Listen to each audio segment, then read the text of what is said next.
মাখা হয়ে গেছে, এবার 10 মিনিটের জন্য ঢেকে রাখবো। এরপর আলাদা একটি পাত্রে অল্প পেঁয়াজ কুচি,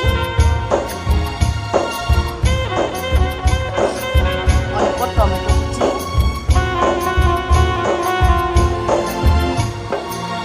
অল্প কাঁচা লঙ্কা কুচি,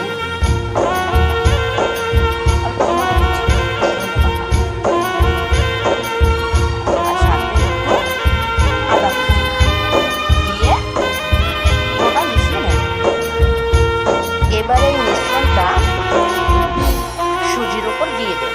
ঢাকা দিয়ে রেখেছিলাম 10 মিনিট। এখন এটা মিশিয়ে নেব।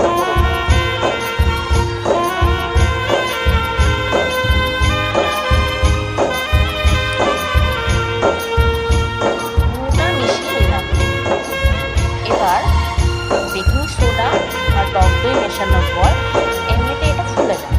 তার সাথে আমি আরেকটু জল অ্যাড করে পাতলা করে মেখে নেব।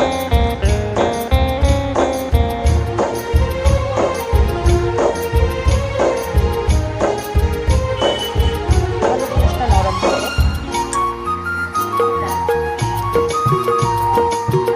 এটা যখন মেশানো হয়ে যাবে, এর মধ্যে একটু সাদা তেল দিয়ে দিতে হবে।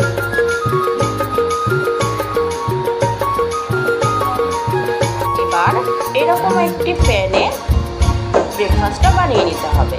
এটা যখন গরম হয়ে যাবে তখন সামান্য একটু সাদা তেল দিতে হবে।